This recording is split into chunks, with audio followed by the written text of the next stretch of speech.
நண்டு குழம்பு எப்படி செய்கிறதுன்னு சொல்லி பார்க்கலாம். நண்டு சுத்தம் பண்ணி வச்சுருக்குது. நண்டு கிட்ட விரசுறதுக்கு நம்ம இதில் என்ன போட்டிருக்குறோம் அப்படின்னு சொன்னால், வரமிளகாத்தூள், இஞ்சி, பூண்டு, மிளகு, கருவேப்பிலை, சீரகம் போட்டு தட்டி நல்லா ஊற வச்சுக்கணும். அந்த கிரேவியை நல்லா மசாலா போட்டு நல்லா இப்படி ஊற வச்சுருக்குறோம். ஒரு 10 நிமிஷம் நல்லா ஊறணும். இப்போ நம்ம தேங்காய் மசாலா அந்த குழம்புக்கு தேவையான கிரேவி எடுத்துக்கலாம். தேங்காய் போட்டுக்கலாம், பெரிய சீரகம் போட்டுக்கலாம், கொஞ்சம் குறுமிளகு போட்டுக்கலாம். போட்டு இதை நல்லா நைஸாக அரைச்சிக்கலாம். பாருங்கள், அரைச்சாச்சு. நல்லா பேஸ்ட் போல் நைஸாக அரைச்சி வச்சுக்குவோம். நண்டு குழம்பு எப்படி செய்யலாம். நல்லெண்ணெய் தான் நல்லாயிருக்கும். கொஞ்சம் நிறையா ஊற்றிக்கோங்க. ஏன்னா அது நண்டு நல்லா மூழ்கி நல்லா அது வேகணும்.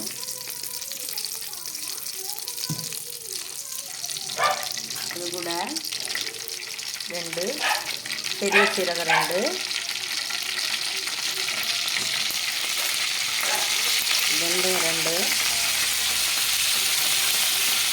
கடுகு, 2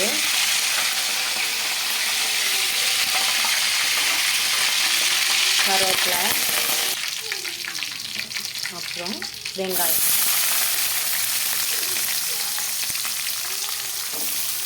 வெங்காயம் போட்டு நல்லா வணக்கணும். இஞ்சி பூண்டு போட்டு நல்லா வணக்கணும். தக்காளி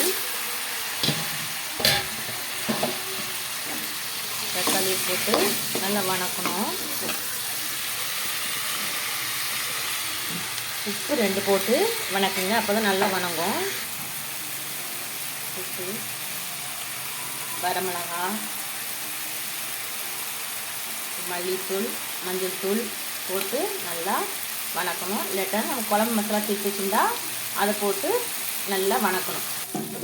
பாருங்கள், நல்லா இந்த எண்ணெய் பிரிஞ்சு வரணும். பிரிஞ்சு வர்ற வரைக்கும் நல்லா வணக்கணும். இப்போது நண்டு ஃப்ரை நல்லா மசாலா போட்டு வச்சுருக்கோம். அப்போ தான் அந்த டேஸ்ட் இருக்கும். அதை போட்டு நல்லா ஃப்ளேவரோட நல்லா வணக்குவோம். வணக்கிட்டு அரைச்சி வச்சிருக்கிற மசாலாவை ஊற்றுவோம். ஊற்றிட்டு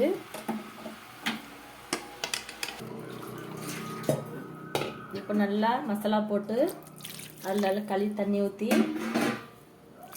வேணுங்கிற அளவு தண்ணி ஊற்றி 2 உப்பு போட்டு நல்லா மூடி வச்சுருவோம். மூடி வச்சு கொஞ்ச நேரம், ஒரு 1/4 மணி நேரம் வெந்த பிறகு காட்டுறேன். பாருங்கள், நம்மளுக்கு கிரேவி குழம்பாகவும் வேணும்னா கொஞ்சம் தண்ணி அதிகமாக ஊற்றி பண்ணிக்கலாம். இது கிரேவி மாதிரி வச்சுருக்கிறேன், நண்டு கிரேவி. சரியா? இது டேஸ்ட் பண்ணி பாருங்கள். இது இப்போ சப்ஸ்கிரைப் பண்ணுங்கள், லைக் பண்ணுங்கள். தேங்க்யூ.